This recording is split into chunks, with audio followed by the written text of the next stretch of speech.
ನಾನು ಈ ಚಾನೆಲ್ನ ಸ್ಟಾರ್ಟ್ ಮಾಡಿದಾಗಿಂದ one of the most requested video ಬಂದು ಸೌಜನ್ಯ ಕೇಸ್ ಬಗ್ಗೆ. ಸರಿ, ನಮ್ಮ ದೂತ ಸಭೆಯ ಪ್ರಜೆಗಳು ಇಷ್ಟೊಂದು ಕೇಳ್ತಿದಾರಲ್ಲ, ಈ ಒಂದು ಕೇಸ್ ಬಗ್ಗೆನೂ ವಿಡಿಯೋ ಮಾಡುವ ಅಂತ ಸೌಜನ್ಯ ಕೇಸ್ ಬಗ್ಗೆ ನಾನು ರಿಸರ್ಚ್ ಸ್ಟಾರ್ಟ್ ಮಾಡಿದೆ. ಅಂಡ್ ಟ್ರಸ್ಟ್ ಮೀ, ಎಷ್ಟೊಂದು ಕಾಂಪ್ಲೆಕ್ಸ್ ಈ ಒಂದು ಕೇಸ್ ಇದೆ ಅಂತಂದ್ರೆ ನನ್ನ ತಲೆನೇ ಕೆಟ್ಬಿಡ್ತು. ಬಟ್ ಡೋಂಟ್ ವರಿ, ನಿಮ್ಗಂತೂ ಪ್ರತಿ ಒಂದನ್ನ ತುಂಬಾ ಸಿಂಪಲ್ ಆಗಿ ಅರ್ಥ ಮಾಡಿಸ್ತೇನೆ. ಅನ್ಕೊಳ್ಳಿ, ಒಂದು ಊರು, ಆ ಊರಲ್ಲಿ ಒಂದು ಗೌಡ್ರ ಕುಟುಂಬ ಇದೆ. ಅಂಡ್ ಆ ಗೌಡ್ರ ಕುಟುಂಬ ತುಂಬಾನೇ ಪವರ್ಫುಲ್, ಲೈಕ್ ನಾವು ಮೂವೀಸ್ ಅಲ್ಲಿ ನೋಡ್ತೀವಲ್ಲ ಹಂಗೆ. ಸೊ ಗೌಡ್ರು ಊರು ಬಂದು ಧರ್ಮಸ್ಥಳ ಅಂತ. ಆ ಒಂದು ಊರಲ್ಲಿ ಇವ್ರಿಗೆ ಸಖತ್ ಕಂಟ್ರೋಲ್ ಇರುತ್ತೆ. ಈವನ್ ಅದೇ ಒಂದು ರೀಜನ್ ಅಲ್ಲಿ ಇರುವಂತಹ ಒಂದು ತುಂಬಾನೇ ಪಾಪ್ಯುಲರ್ ದೇವಸ್ಥಾನನು ಸಹ ಇವರೇ ಕಂಟ್ರೋಲ್ ಮಾಡ್ತಿರ್ತಾರೆ. ಆ ಒಂದು ದೇವಸ್ಥಾನ ಇಂದ ಈ ಗೌಡ್ರ ಕುಟುಂಬಕ್ಕೆ ಎಷ್ಟೊಂದು ದುಡ್ಡು ಬರ್ತಾ ಇರುತ್ತೆ ಅಂತಂದ್ರೆ, ಅದೇ ದುಡ್ಡಲ್ಲಿ ಇವರು ಬೇಜನ್ ಪ್ರೈವೇಟ್ ಪ್ರೈಮರಿ ಅಂಡ್ ಹೈಸ್ಕೂಲ್ಸ್ ನ ಸ್ಥಾಪನೆ ಮಾಡಿರ್ತಾರೆ.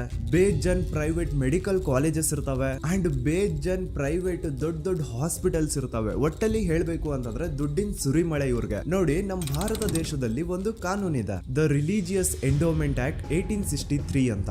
ಬೇಸಿಕಲಿ ಈ ಒಂದು ಕಾನೂನು ಏನ್ ಹೇಳುತ್ತೆ ಅಂತಂದ್ರೆ, ಭಾರತದಲ್ಲಿ ಯಾವ್ದೆಲ್ಲ ಹಿಂದೂ ಟೆಂಪಲ್ಸ್ ಇದಾವೋ ಅವೆಲ್ಲ ಗವರ್ಮೆಂಟ್ ಪ್ರಾಪರ್ಟಿ. ಆ ಹಿಂದೂ ಟೆಂಪಲ್ಸ್ ನ ಮ್ಯಾನೇಜ್ಮೆಂಟ್ ಎಲ್ಲ ಗವರ್ಮೆಂಟ್ ಕೈಗೆ ಹೋಗಿ ಗವರ್ಮೆಂಟ್ ಡಿಸೈಡ್ ಮಾಡುತ್ತೆ ಆ ಮ್ಯಾನೇಜ್ಮೆಂಟ್ ಅಲ್ಲಿ ಯಾರ್ ಕೆಲ್ಸಕ್ಕೆ ಇರಬೇಕು, ಯಾರ್ ಕೆಲ್ಸಕ್ಕೆ ಇರಬಾರ್ದು, ಅಂಡ್ ಆ ಟೆಂಪಲ್ ಇಂದ ಬರ್ತಿರುವಂತಹ ಡೊನೇಷನ್ ಅಮೌಂಟ್ ನ ಏನ್ ಮಾಡ್ಬೇಕು ಅಂತ. ಸೊ ಈ ಒಂದು ಕಾನೂನಿನ ಪ್ರಕಾರ ಗವರ್ಮೆಂಟ್ ಇಂಡಿಯಾದಲ್ಲಿರುವಂತಹ ಆಲ್ಮೋಸ್ಟ್ ಎಲ್ಲಾ ಹಿಂದೂ ಟೆಂಪಲ್ಸ್ ನ ತನ್ನ ಕಂಟ್ರೋಲ್ ಅಲ್ಲಿ ತಗೋತಾ ಇರ್ಬೇಕಾದ್ರೆ ಗವರ್ಮೆಂಟ್ ಅಫಿಷಿಯಲ್ಸ್ ಧರ್ಮಸ್ಥಳ ಶ್ರೀ ಮಂಜುನಾಥ ದೇವಸ್ಥಾನಕ್ಕೂ ರೀಚ್ ಔಟ್ ಮಾಡ್ತಾರೆ. ಅಂಡ್ ಆಗ ಇಷ್ಟು ದಿನ ಟೆಂಪಲ್ ನ ಕಂಟ್ರೋಲ್ ಮಾಡ್ತಿದ್ದಂತಹ ಆ ಗೌಡ್ರು ಕುಟುಂಬ ಏನ್ ಹೇಳುತ್ತೆ ಗೊತ್ತಾ? ಇಲ್ಲ ಇಲ್ಲ, ಇದು ಹಿಂದೂ ಟೆಂಪಲ್ ಅಲ್ಲ, ಇದು ಜೈನ್ ಫ್ಯಾಮಿಲಿಗೆ ಬಿಲಾಂಗ್ ಮಾಡುವಂತಹ ಒಂದು ಪ್ರೈವೇಟ್ ಟೆಂಪಲ್ ಅಂತ ಹೇಳ್ತಾರೆ. ನಾನು ಇಷ್ಟು ದಿನ ಧರ್ಮಸ್ಥಳ ಶ್ರೀ ಮಂಜುನಾಥ ದೇವಸ್ಥಾನ ಒಂದು ಹಿಂದೂ ಟೆಂಪಲ್ ಅಂತ ಅನ್ಕೊಂಡಿದ್ದೆ. ಆದ್ರೆ ಈಗಷ್ಟೇ ನನಗೂ ಗೊತ್ತಾಗಿದ್ದು ಇದು ಹಿಂದೂ ಟೆಂಪಲ್ ಅಲ್ಲ, ಇದು ಒಂದು ಜೈನ್ ಫ್ಯಾಮಿಲಿಗೆ ಬಿಲಾಂಗ್ ಮಾಡುವಂತಹ ಪ್ರೈವೇಟ್ ಜೈನ್ ಟೆಂಪಲ್ ಅಂತ.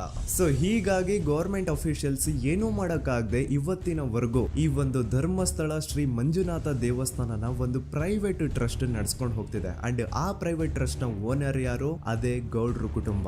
ನೋಡಿ, ನಾನು ಈ ವಿಡಿಯೋದಲ್ಲಿ ಯಾರ್ದು ರಿಯಲ್ ನೇಮ್ಸ್ ನ ಬಳಸ್ತಿಲ್ಲ. ಪ್ರೀವಿಯಸ್ಲಿ ಬೇರೆ ಯೂಟ್ಯೂಬರ್ಸ್ ತಮ್ಮ ವಿಡಿಯೋಸ್ ಅಲ್ಲಿ ರಿಯಲ್ ನೇಮ್ಸ್ ನ ಬಳಸಿದ್ದಾರೆ ಅನ್ನೋ ಒಂದೇ ಒಂದು ಕಾರಣಕ್ಕೆ ಅವ್ರ ವಿಡಿಯೋಸ್ ನ ಡಿಲೀಟ್ ಮಾಡಿಸಿದ್ದಾರೆ. ಸೊ ಅವ್ರ ಜೊತೆ ಆಗಿದ್ದು ನನ್ನ ಜೊತೆ ಆಗೋದು ಬೇಡ, ಸತ್ಯ ಮುಚ್ಚೋಗೋದು ನನ್ಗೆ ಇಷ್ಟ ಇಲ್ಲ. ಹಾಗಾಗಿ ನಾನಿಲ್ಲಿ ರಿಯಲ್ ನೇಮ್ಸ್ ನ ಬಳಸ್ತಿಲ್ಲ. ಆದ್ರೆ